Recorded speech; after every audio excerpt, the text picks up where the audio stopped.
Hello guys, my name is Rudzani Netshiheni. People call me Ru for short.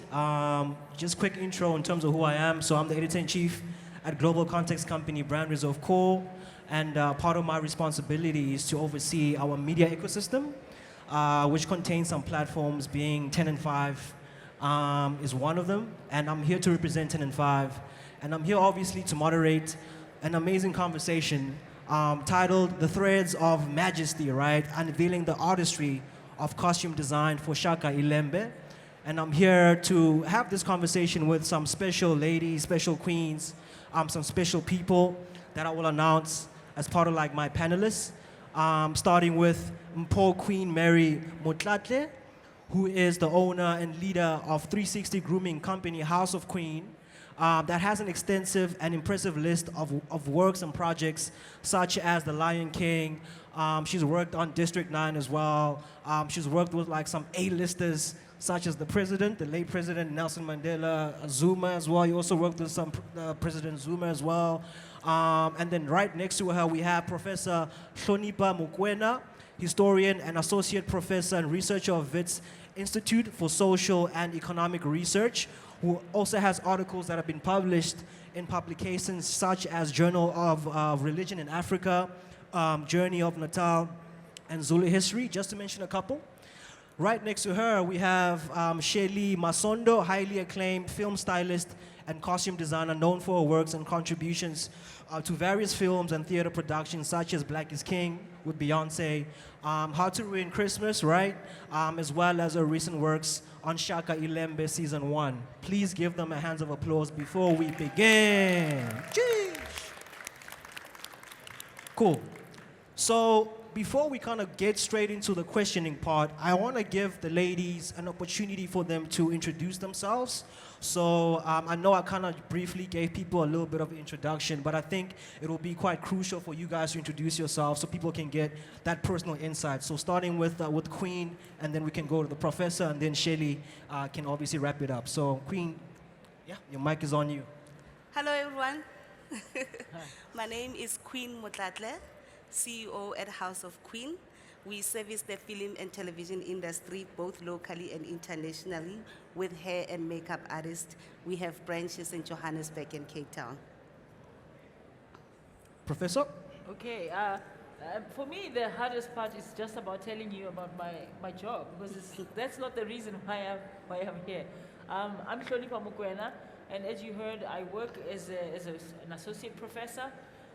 But I was on Shaka Ilembe as an advisor, which is a kind of historical advisor, which is the reason why I'm here.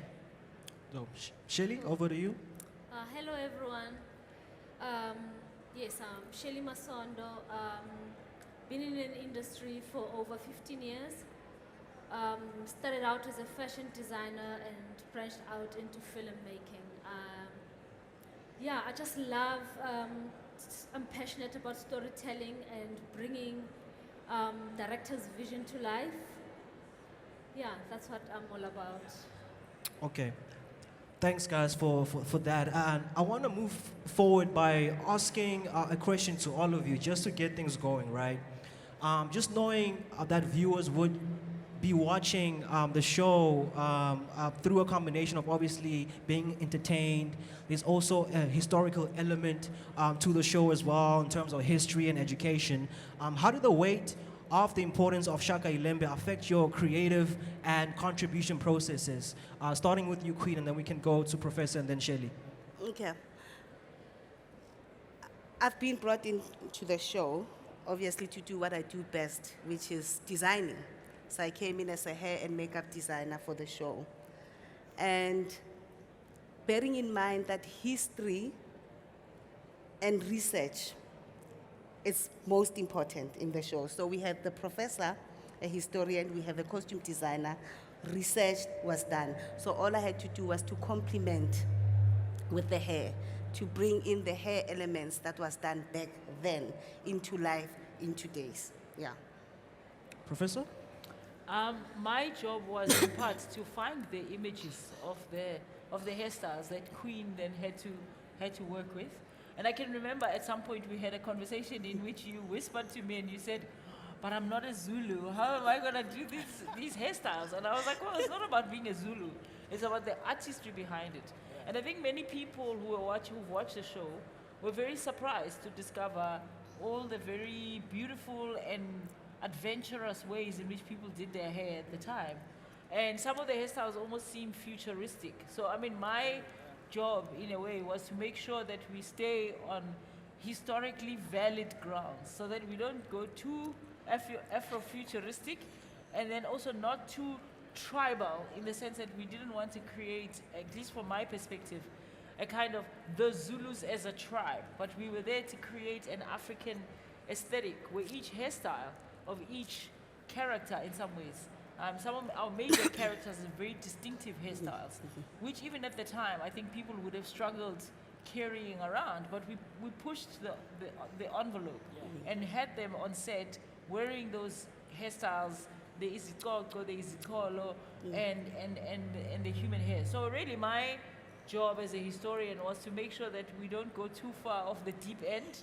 We stay somewhere where it's valid and credible, Safe. but at the same time very beautiful. So I had to find the right balance between the beauty and then the kind of creativity. Yeah, and adding on to that, my job, where the experience now and the talent comes in together, is to create those headpieces to be wearable, durable, and realistic.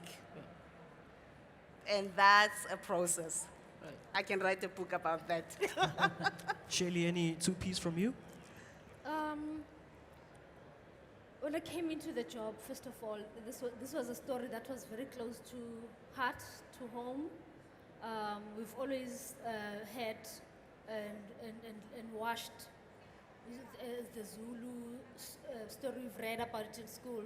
We watched the Zulu series, Shaka Zulu series on TV.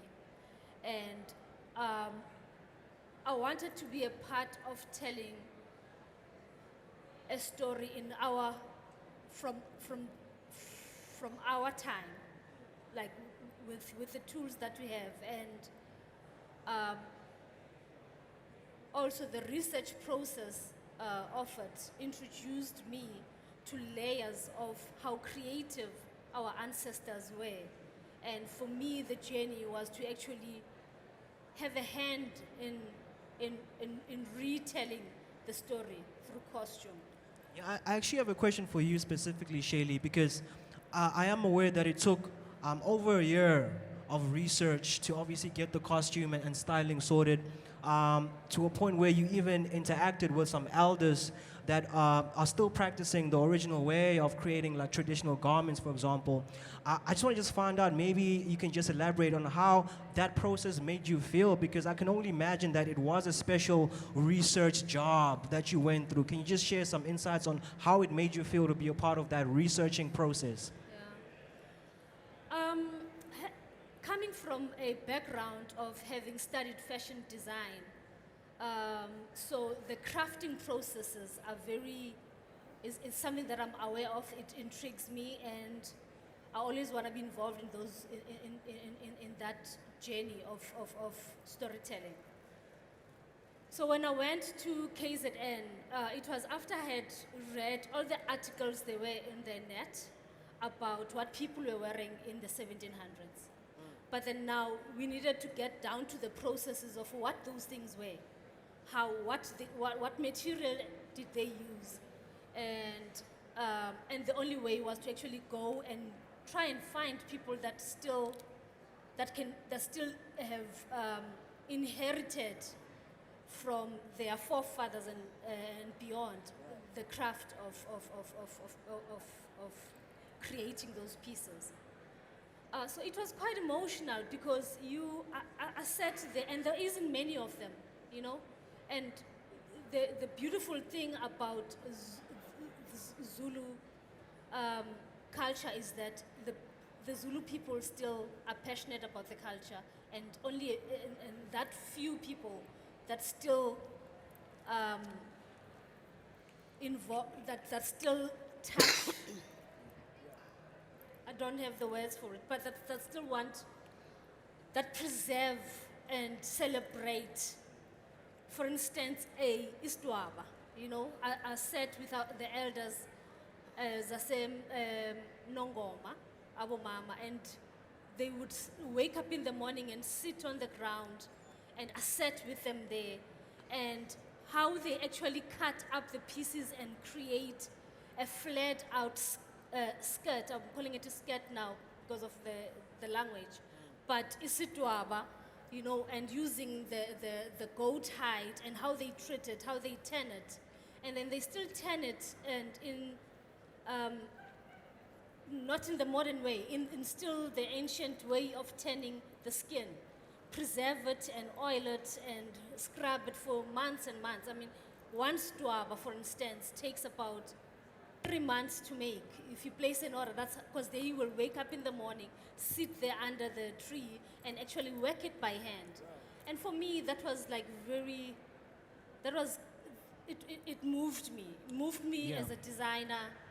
Yeah, and I recall you even sort of like expressed how emotional and spiritual the process was for you personally. Sort of like, I guess, in terms of tradition, right? You were aligning yourself with your ancestors, for example. Just the process for you was very emotional and spiritual. Can you perhaps maybe just elaborate on that personal aspect of the process that you went through, just witnessing, the elders, for example, working on a garment? How that made you feel spiritually, emotionally, etc.? I guess, personally, in an African culture, for me, when you meet an elder, you meet your grandmother. When, you know, like it was actually, it felt like I'm sitting with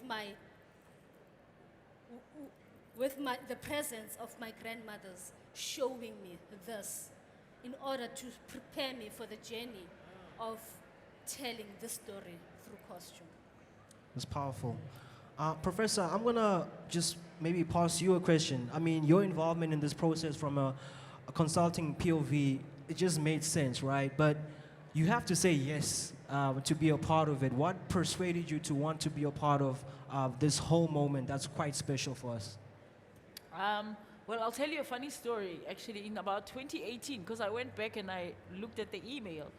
One of the other advisors, Bernard Carton, who I have known, Ben Carton I've known since I was a young professor. He actually sent me a WhatsApp message saying they are casting for the new Shaka series, and as your casting agent, I think you should cast for it. So I wrote back and I said, ha ha ha, I've never wanted to be an actress.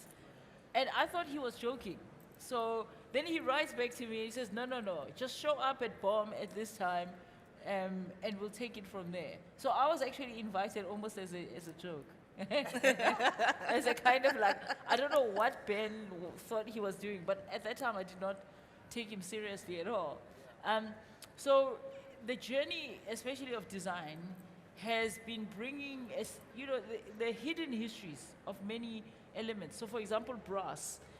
This is one of the biggest difficulties we actually had, because when you look at the archival brass armlets that are left from the period, they are huge. And we tried, I mean, I think you remember, we tried making copies of what people actually wore at the time. They were literally huge. It's almost like from your wrist to your elbow. And it would be a humongous brass object. They kept on falling off our hands. We all tried different ways. And it was like, there's no way that we can expect the actors to be walking around with this item that falls. And so that was one of the first things, personally, from a design perspective, I had to puzzle over.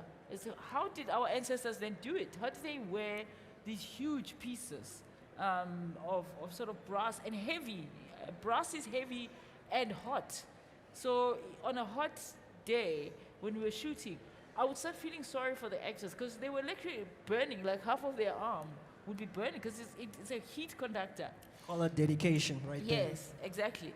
So from a kind of combination of history and design, those for me were the most powerful moments when I would think about just this metal called brass and how it is that our ancestors invested so much energy into the artistry of creating brass jewelry and then wearing it despite the costs, the physical costs, the pain, and as I say, we couldn't sort of carry through our intention to have these huge big brass armlets because they were just too heavy. And as I say, they kept on falling off. And I think we still have those replicas at BOM. The original ones that we tried to do exact copies, and they just were not. I mean, we would have had to glue those things into people's skins. They were just not working. And so I think those are some of the lessons as well. That sometimes the ancestors, in some ways, say no. You know, if I can put it like that, they say, well, maybe you have a few more lessons to learn before you can truly find out what the secret was to how this item was actually made. So I think there was a lot of no's that we have to deal with, where the ancestors were like, no, not this one. You can play around with the other ones, but not this one.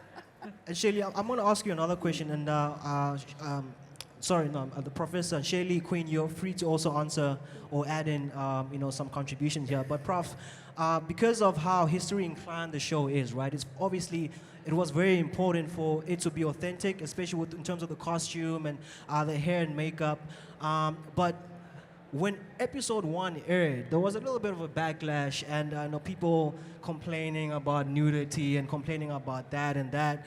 And it was quite curious, obviously, to kind of get to see that happening, and it kind of just inspired the question in terms of, what do you think the backlash kind of reveals about how society perceives, tradition in terms of attire, et cetera, because I also recall a situation, I don't know if you guys remember, but in 2021, there was a man that went to Clicks, for example, wearing a traditional Ndebele attire, and the manager kind of chased him away, and he kind of trended on social media. That's just another example of what I'm trying to convey.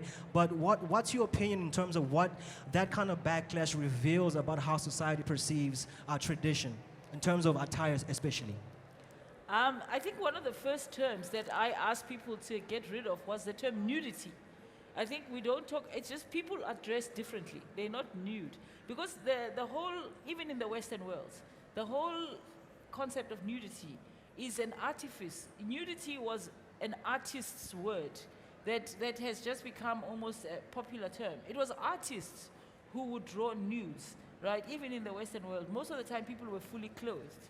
And then the artist would go in and say, well, I need you to take off your clothes so I can draw you, right? And this is what in some ways has been forced on us Africans, to imagine that when someone is walking around with wearing beads, that somehow they are not fully clothed.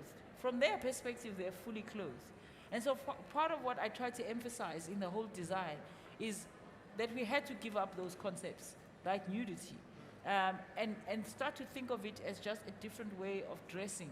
And once I think we started thinking like that, then the little pieces that were then added together to create like a look for a character would then fall easily into place, because you've given up this idea that you are dealing with nudity or not nudity, that you are actually dealing with someone who styles themselves in a particular way. So I mean, one of the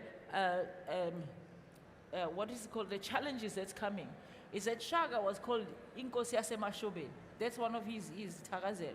Now, what does that actually mean? It means he wore a lot of cowtails. But now, how do you do that in the modern world, right? How do you create this cowtail look for a man, a masculine man, and then you have him wearing all these cowtails, right? So you end up with these small little questions like that, because we have no visual of what did it mean to be the king of the cowtails? We have to work as a design team and be like, okay, I think that maybe if we added a bit more of this here and a bit more of that. And then the other thing that came through, Angus Gibson, we were doing the costume recalls, and we were trying different feather headgear. And it only took one to convince Angus that this was going to be a show about feathers. I think one of the actors put on a headdress, and I was standing and I was like, ooh, I don't know, maybe this is a bit too much. And then Angus was just like, feathers, feathers, feathers. So I had to go home and do more research and send him more pictures of what these larger than size, sort of what Dingiswayo is wearing when he walks back to the Mtetwa. I mean, I had to go and find those kinds of pictures and say to Angus, this is the historical basis. Yes, they do exist. But I was nervous that on screen, they would almost seem costumey, Like they would look like, oh, you know, this is not serious. How could someone have walked around with? So even I had to constantly revisit some of those issues. You know, how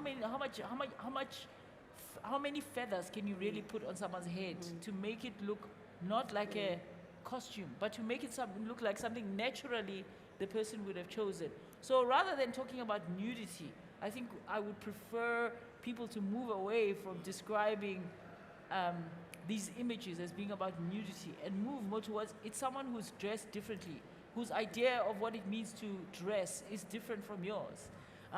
Historians normally say the past is a foreign country, and I think all of us had to take that in, that even though we may identify with certain elements of African culture, there were some things that we also had to learn from scratch, like how to make someone beautiful when basically they have very little on. How do you add a piece here and a piece there? How do you add a little horn that looks like a warthog horn? Like for example, young Shaka, I mean, he's wearing little tiny bones. And I don't know how many of you grew up in Zulu households, but when you were a child, there used to be a joke that adults used to play on you. They used to say, if you put a chicken bone around your neck and you go to sleep, when you wake up, there'll be like a whole chicken piece.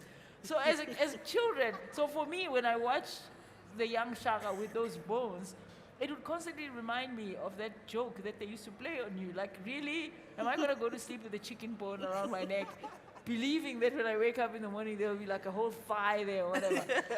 And so, to me, that humor as well comes through in a lot of the choices that we made. So Ntombazi, for me, is also one of those characters who we could have gotten so horribly wrong, because everyone says she was a witch, but she actually looked so beautiful. Once we got it right, and she had a look, the look was so beautiful, the way she sort of glides and her gown sort of scrape the ground. I mean, all of those things were intentional, so that you really fall in love with the way the character lives in their own body as a character, so that you then forget the nudity part. So I would say, I mean, I don't know if I speak for everybody else. Part of what we were doing was to stop people from thinking of this as nudity and thinking of it as just a way of dressing differently.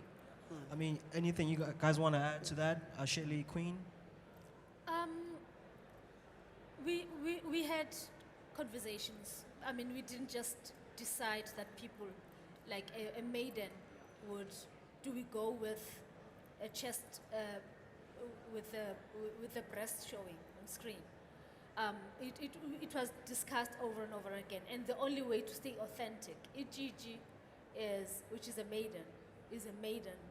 At a certain age, you as a child, baby, there is pieces that you have on, and you, like for instance, the parts of the body that you cover, and as you get to be a grown up and a married woman, then you start covering to a certain age, to a certain point, parts of the body, and then as you age, you're also covering these parts of your body. So with Ijiji, we had to stay true to the fact that Unandi was a maiden, and a maiden does not. If we hadn't, we wouldn't have told the story correctly. Yeah. Just go to ahead. add on that, I had to remove myself from being part of the show and say, what if I was just an audience who was not part of the show, who didn't know anything about the Zulu culture or anything like that? As an individual, observing what was happening in the past and what is happening now, what's the difference? People don't wear clothes now. So is it not a hypocritical thing? Kind of is, I think. Yeah, because people don't wear clothes. You look at people today, the youth of today, they don't wear clothes. It's their way of celebrating themselves and going back to, it's just life and history evolving. Look at Beyonce performing. What is she wearing? Just a bathing suit and nothing. So what's new? It's been like that, it's been celebrated, it's still being celebrated differently, modern now, with today's way of wearing. So that's how I see it. That's awesome, and thank you guys for that. I'm going to pose a question to you, Queen. before we kind of like dive into your involvement with Shaka Ilembe, I'm curious to obviously find out a little backstory about you. You obviously started, you know, your journey as a teenager.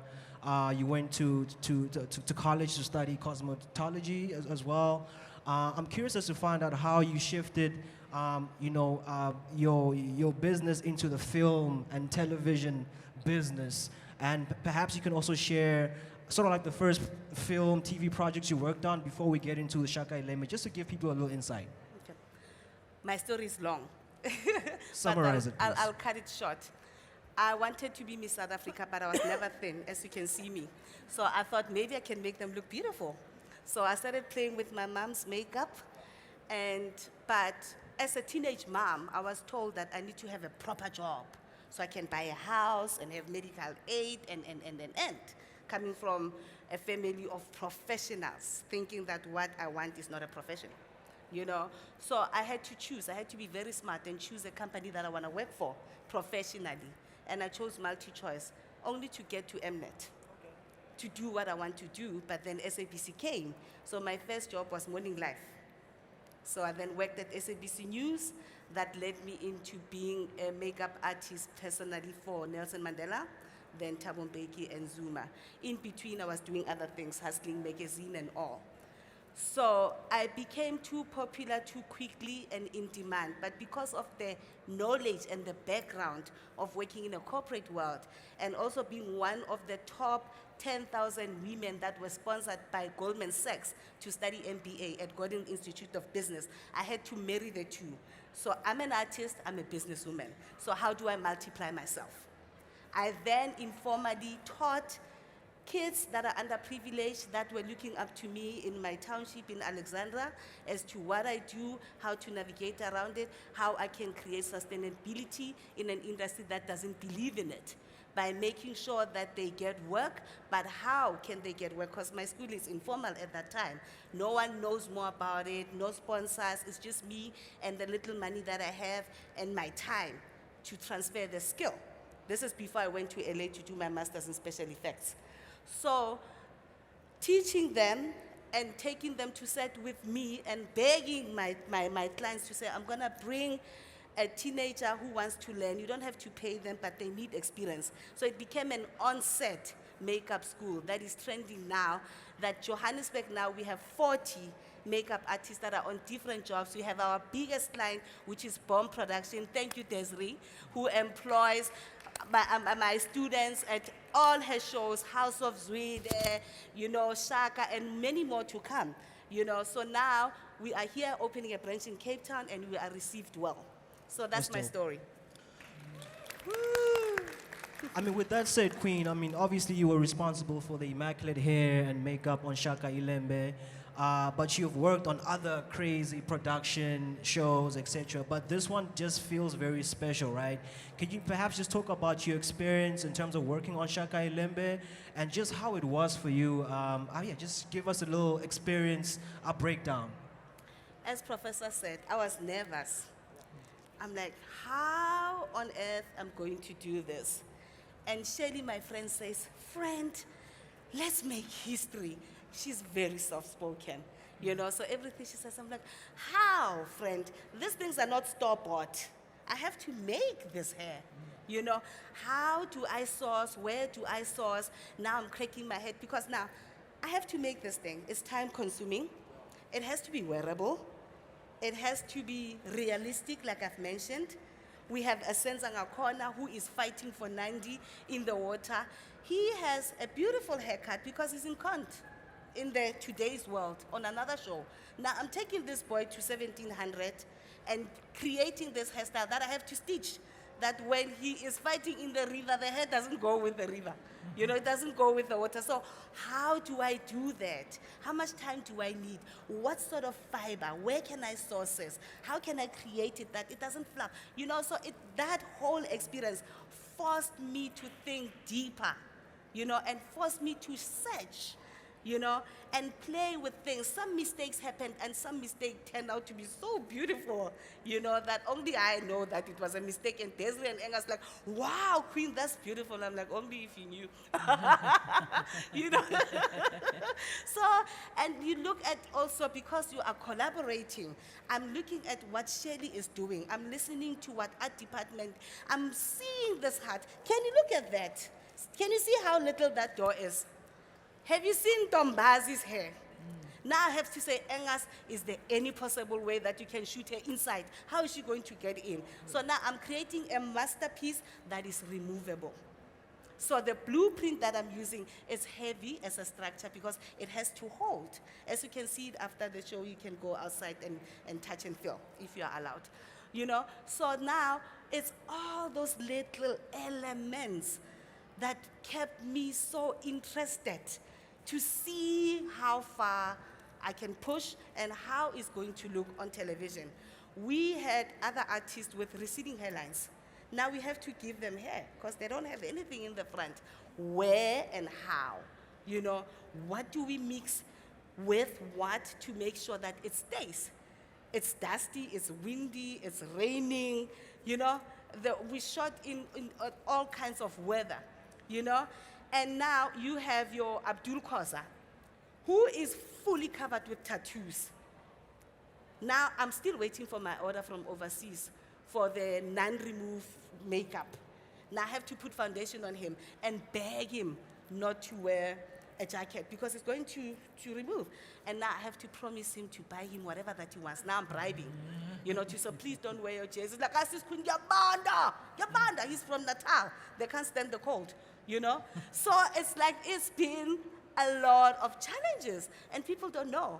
Now you have Dawn, who is also shooting another film and coming to set with this nail polish that I had to remove every day. People don't know that. And one day I forgot it. And I see her on set, I'm like, yo, Desiree's going to kill me. I'm like, whatever you do, just make sure that you talk like this. The entire scene, this is what you're going to do. No one must see that, you know? And then you have our beautiful background actors who comes in today and realize, oh my God, this place is so cold, I can't do this anymore. But they will come back again tomorrow. Now they've got different hairstyles. It's 2022. People are living their full life. Now you have to tell him not to smile because he's got a gold tooth. You know, he said, you are my non-speaking actor. All you have to do is to smile, but don't open your mouth. I'm begging you, you know? And then you have people coming with ginger hair, coming with all sorts of dyes, coming with all sorts of texturized hair, you know, relaxers and stuff that you have to hide. So it's been a constant mission every day, all day, twice on Sunday. It's been crazy, but I loved every moment of it. That's dope. Yeah, let's clap for that. Come on. I'm Sheli. You know, from a viewer and audience perspective, you know, because of your work history, because of your reputation, we thinking that, you know, this was an easy task for you to accomplish, right? But could you talk about the challenging aspects of the task that you had to accomplish, and also in terms of how detailed you had to be, especially with regards to you know, the social classes that are involved within the Zulu and Nguni traditions, right? Like the royal family, etc. The citizens. Can you talk about the challenging aspects you had to overcome, especially with regards to the detail that's involved within the costume and styling? Challenges. Sure. It's hard for me to actually pinpoint challenges. I had an adventure, you know, and I tackled it from the period when we were still doing research. You know, like for instance, in terms of beadwork, I had to actually find women that will actually create the type of beadwork and patterns that are closest to the time of the 1700s and the 1800s. And that meant traveling and going straight, like the point of reference that I had found was the women, Gwandebele, you know, who actually still do beadwork, and every Tuesday they bring it to Joburg in Bruma. And I had to remind them of certain patterns, like I went to the museums, took pictures, and see if they can actually copy the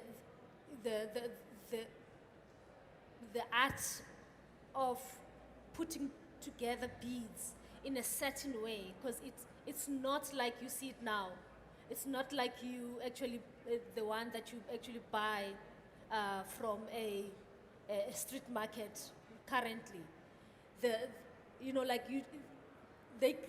Every pattern of beadwork was done with one bead at a time and actually create a certain pattern.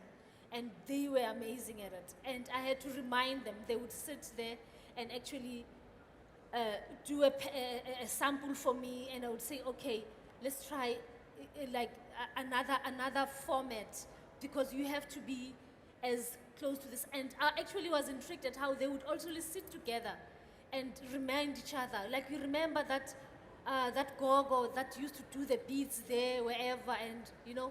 So for me, it was an adventure. And same thing with amadlogolo, which is the headdresses. You know, when I went to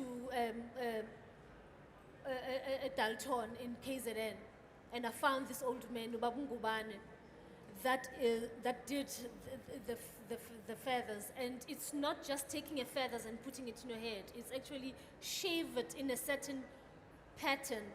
And once you shave it, it sort of like curls and gives you a different feel. And when the warrior runs in battle, how the feather like bounces up and down is quite intriguing. And and the reason why the warriors from the research actually went for that particular feather was because of the bounce. And this old man could do that. So it was a journey of discovering all of these and putting them together. The challenge came when now there is only this Babungubane that's doing it, and is doing these feathers, and will take like a whole 4 weeks to just do a little logolo, you know? And I can't rush him, because this is what he does, it's not really about money. He does it because this is what that was left of him to do from his father and his grandfather, and so he still carries that. Now, how to bring it back to the pace of how we do things on set, where I need 200 logolos in 1 week. How do I do that? So I had to say, and I asked this old man, like, don't you have sons? Don't you have other people that can help you? He's like, my sons don't want to learn. So I had to be patient with him and actually see what we can actually copy from his craft, bring it to the crafters, and bring people that are closer to being able to create the same kind of quality and texture and have the same kind of flow as Ubabungubane had given me. And those are the kind of challenges that yeah. Yeah, it was Yo, an let's clap for adventure that. Let's clap for that. Come on. I know, Queen, you kind of touched on this a little bit, as well as the professor, but this is a question to Sheli again. How much collaboration was there between you and the actors? I'm just curious just to find out if there was a collaborative effort between, you bringing the styling and as well as the actors that will be wearing the garments themselves. though. I think the most beautiful thing about the actors on Shaka Ilembe was they did research as well. So everyone involved in the project did research. So when you got together, the role of the costume designer is to actually sit down the actor and take them through your process of research and what you've presented and what you think the character's journey is. And they will also bring the same to the table. And and then it merges and becomes a beautiful story in one body. So for the first time in my costume design history, I think the actors of Shaka Ilembe were the most invested in the project itself. That's dope. You guys have anything to add about that as well? You cool? I got a question for you, Professor. I gotta bring you back in. In your opinion, why are shows like Shaka Ilembe so important for us? That's a very broad question. Well, I think they are important in part because we are living in a visual world. I think even though my career depends on encouraging people to read, most people are not going to sit down with a 500-page novel or story about Shaka or book about Shaka. So we're living in a visual age. We're living in an age of entertainment where people can take their phone and watch an entire TV series just on their phone. So when you love history, you are competing against those two things. You're competing against just the presence of digital books and digital material, and then also that entertainment is now so easily available. So then for me to bring history and entertainment together was, I would say, the ultimate experience, the ultimate rush. Just being able to think of the stories, the elements that I had read in the archives as being worthy of being watched on television. Things that you had fantasized about. You know, how would you think about Shaka in the 21st century? Would he be the same person that he was in the 18th century? And so to me, those were the things that were the most challenging, but also the most rewarding.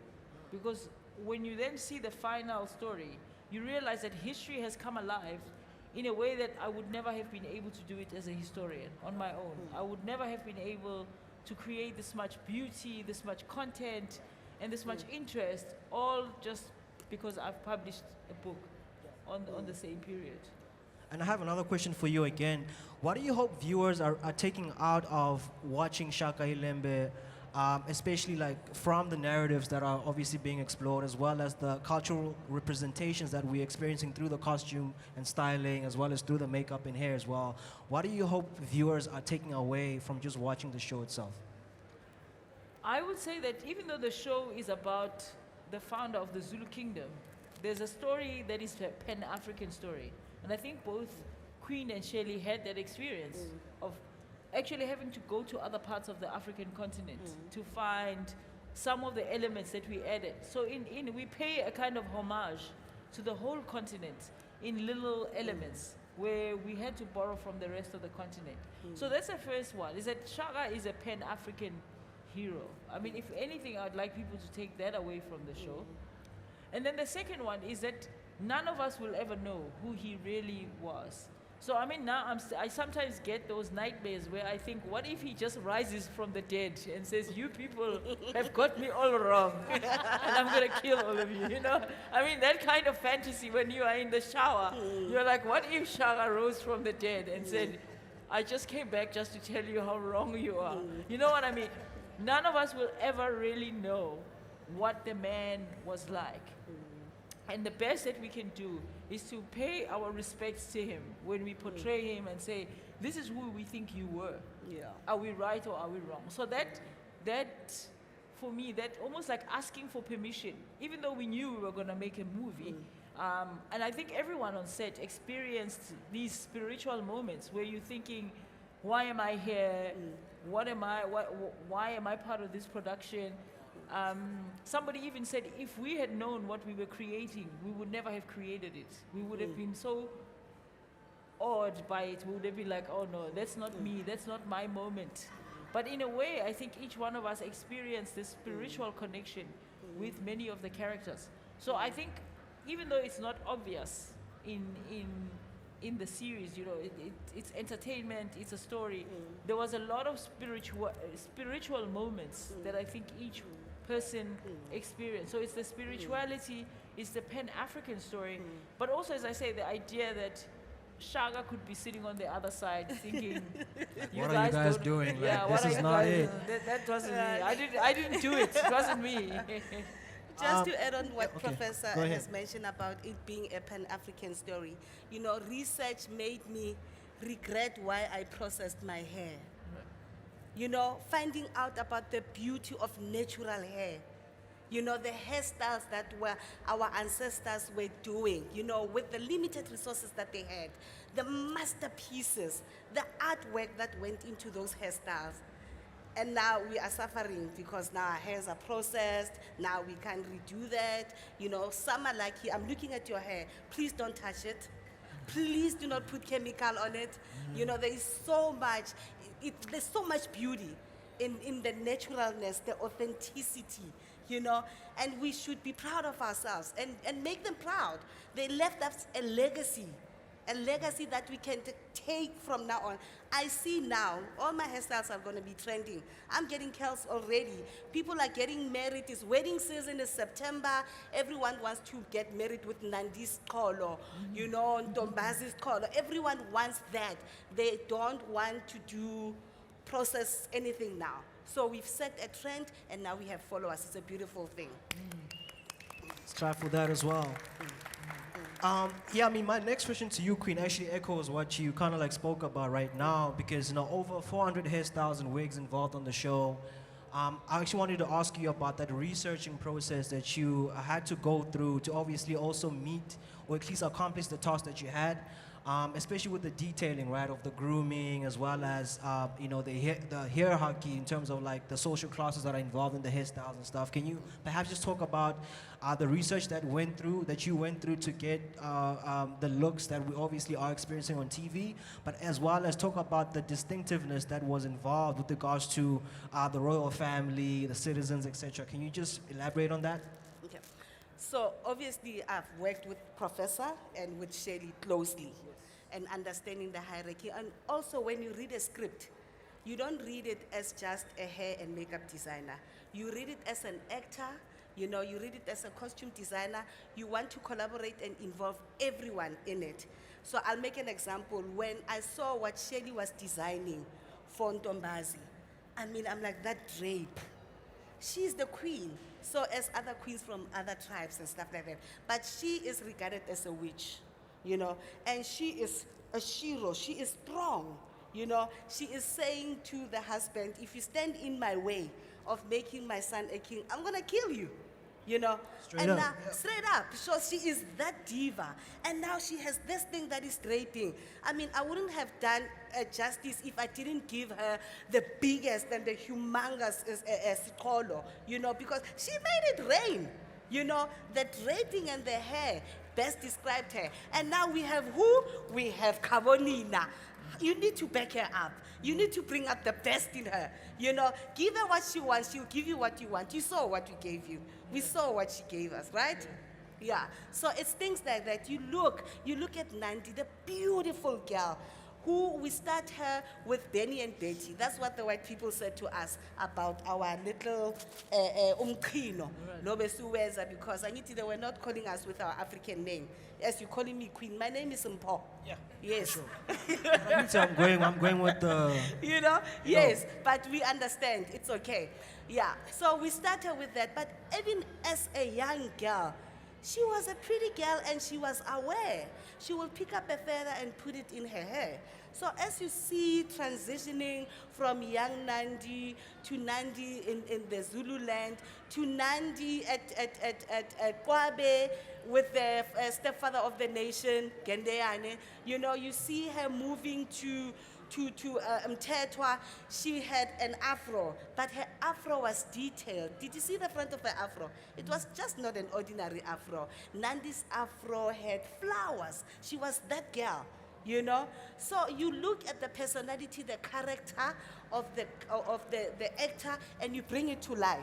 And then no one had to say how many wives Senzangakhona had. You could see them sitting there with all their colors, but you knew who was the favorite. It was Bibi because she had more beads than the rest. So some of the things you have to read between the line, you know? Yeah. I think I also have a question that kind of just maybe ask all of you in terms of just like how you guys explored that collaborative synergy between you three. Can you maybe just talk a little bit about that, how you, Queen Mpo, worked with Sheli, how the professor you worked with Sheli, vice versa. Can you guys, maybe you guys just talk about how you guys collaborated together? Because obviously what we're saying is it's magnificent, it's amazing, but we want to know how that teamwork aspect came into play. Okay. For me, I was feeding from the energy of my collaborators. So I would see Sheli designing a masterpiece of a garment with beadings, and I'm like, Chomi, friend, please can I have some of the beads? I want to incorporate them into the hairstyles. Because my designing of the hairstyles was also a map as to who is who in the bigger scheme of things. So in color, in shapes, it was like you could say, okay, these are them tattoos. Because you can see in the costume there's a little bit of blue, and I'll add it onto the hair. I will marry each and everything that is doing and add my flair and touch, sticking still to the brief and the story. But I will be, I was able to guide the viewers at home without even asking who is in Tetwa, who is from Elangeli, who is from Kwabi, So the beadwork that was incorporated in the costume, I incorporated in the hairstyles as well. Professor? I think in our earliest conversations, one of the things that I remember saying was the most difficult part of this film would be how do you make brown people who are living in a brown world look beautiful? Because all the colors sort of match the skin tone of the people who are acting. So how do you make an actor stand out? And one of the terms that I came up with in our conversations was the term minimalist opulence. So you make a lot with a little. So you make the character look exquisitely beautiful, like they've spent 10 months putting their look together. But at the same time, you have to keep the simplicity where you do not have curling irons, you cannot have colorful hair extensions. So the beads sort of functioned almost like as an extension of the hair, where you would find them tattoos wearing certain colors, the langeni wearing certain colors. And so that idea of a kind of minimalist opulence, where you have a lot, but you also have a little. And you have to find the expression of the character in that space. And as I say, I think there was nothing that we could have done. When it comes to the design, I can tell you there was nothing we could have done better. So most of you here, you would be wishing that you were in one of those huts. Because when I would be on set, I would walk in and this cool air would rush at you. So our ancestors were so brilliant. They understood that there was no way that they were going to create air conditioning. So they created the structure so that it is air conditioned. When you walk in there, even on the hottest day, it would be cool. And you would actually feel almost embarrassed that after all of this, you were going to go back to your home where you're going to have to open the windows, turn on the aircon, turn on the fan. Your ancestors already had it all in one thing, in one structure. The fan, the heating, the air conditioning, all in one structure. So there were moments as well when we shot the night scenes where we would have the fires going. And I would be standing there, I'd be like, why am I going back to my home? Why can't I just take out a mat and just sleep here? You guys will find me here tomorrow morning. Because it was actually so real that there was nothing that we cut corners with. So, most people will find that amazing, that we actually created real living spaces where you walked in there and you felt that this was someone's home, that you had to behave yourself, that you had to respect it as someone else's space, and that when the actors were in there, they looked natural, they looked like they had always been there. And so for me, this concept of a kind of minimalist opulence was what I loved the most about this coming together of these different elements, the costumes, the hair, and the actual physical architecture of the spaces that we created. And Sheli, your thoughts on how you utilize that spirit of collaboration to obviously make magic? Like Queen and Professors has already said it. For me, I would like to add the fact that the collaboration with the production designer and the creative director played a big role as well, because we had to, for instance, then runways, that when the story starts, it starts with them in drought. And for me, I had to work closely with them to actually, when they were choosing locations that were rocky and dry for the Ndwandwe, and actually choosing the color black so that on their skins, like so they have beautiful brown skins and they dressed in blacks, which was actually dyed with ash and iron ore.